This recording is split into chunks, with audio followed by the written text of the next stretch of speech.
نکاح، علماء لغت نے نکاح کا معنی یہ لکھا ہے کہ دو متضاد اور مختلف چیزوں کا آپس میں اس طرح مل جانا کہ وہ ایک ہو جائے. یعنی یہ لفظ ہی مجھے اور آپ کو ایک پیغام، ایک میسیج اور ایک سندیش دیتا ہے کہ دو چیزیں مختلف ہیں، الگ الگ ہیں، لیکن آپس میں ان کا اس طرح مل جانا کہ کیا ہو جائے، ایک ہو جائے. اور اس طرح ایک ہو جائے کہ پھر دونوں کا جدا کرنا، الگ کرنا مشکل ہی نہیں، ممکن نہ ہو. یہ چاہت ہے شریعت کی. طلاق اگرچہ اسلام میں جائز ہے لیکن پسندیدہ نہیں ہے، سب جانتے ہیں.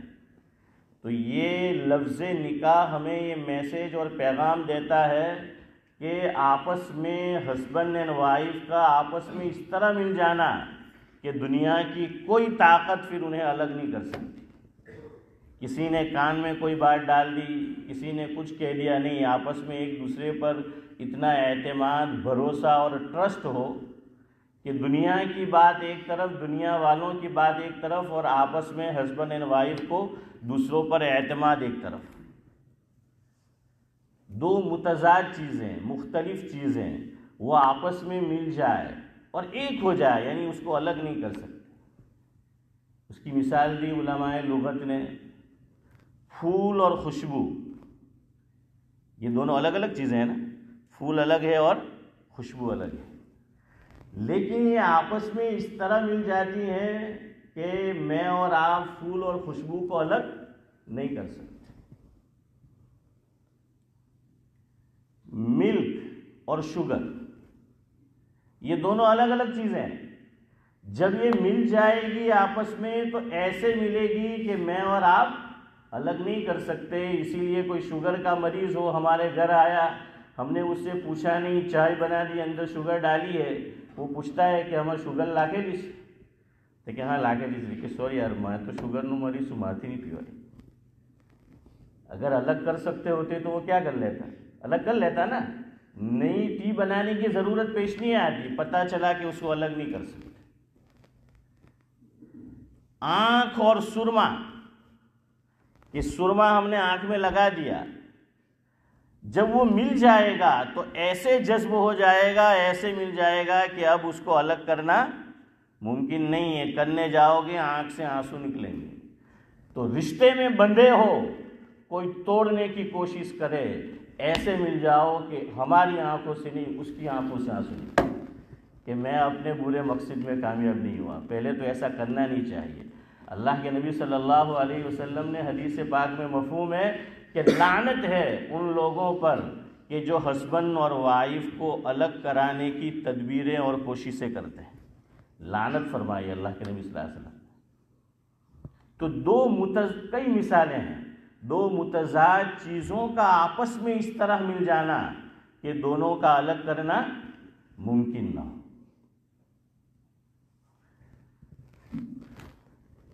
شاعر نے کہا ہے اسی بات کو کہ کوئی ٹوٹے تو اسے سجانا سیکھو، کوئی ٹوٹے تو اسے سجانا سیکھو، کوئی روٹھے تو اسے منانا سیکھو.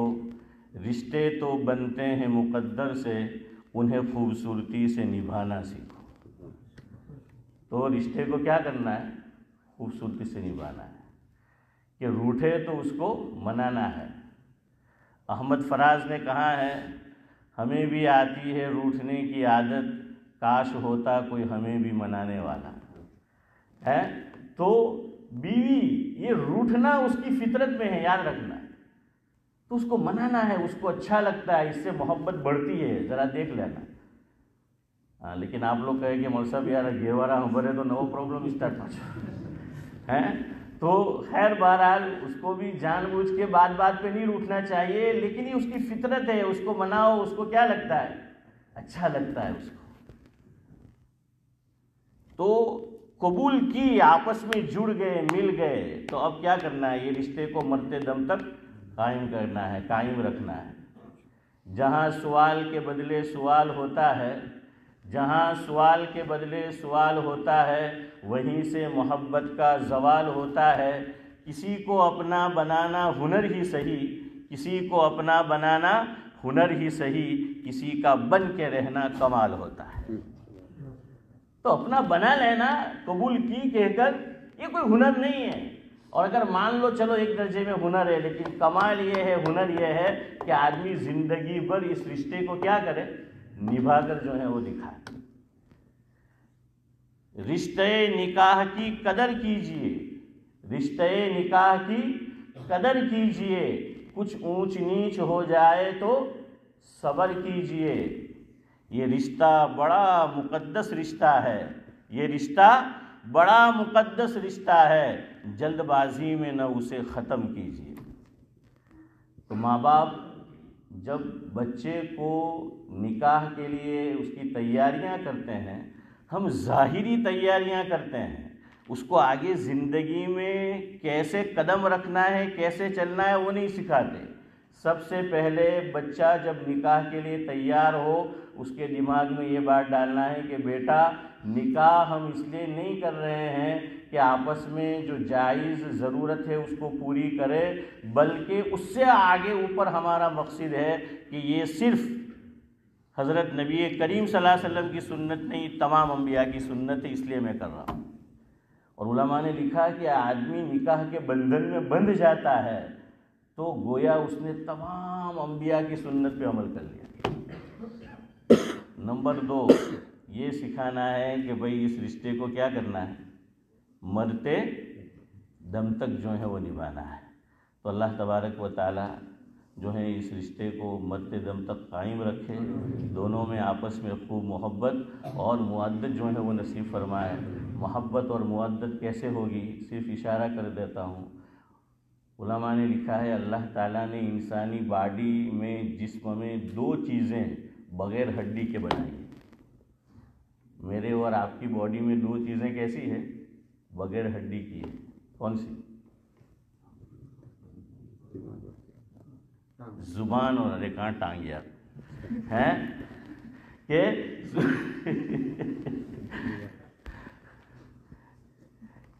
ابھی کھانا ہے نا نکاح کے بعد، کوئی مسئلہ ہے، بھوک لگی ہے، کیا ہے کہ زبان اور دل، یہ اللہ نے کیسے بنایا، بغیر ہڈی کے بنایا۔ اس لیے بنایا کہ دل انہی 2 چیزوں سے ٹوٹتا ہے، زبان سے ہی ٹوٹتا ہے۔ دل کیا ٹوٹتا ہے، زبان سے ہی جو ہے وہ ٹوٹتا ہے۔ خدا کو ناپسند تھی سختی زبان میں، شاعر کہتا ہے خدا کو ناپسند تھی سختی زبان میں، اس لیے پیدا نہ کی ہڈی زبان۔ تو اس کو نرم رکھو، زبان کو۔ زبان نرم کس سے ہوگی، اچھے بول سے، میٹھے بول سے۔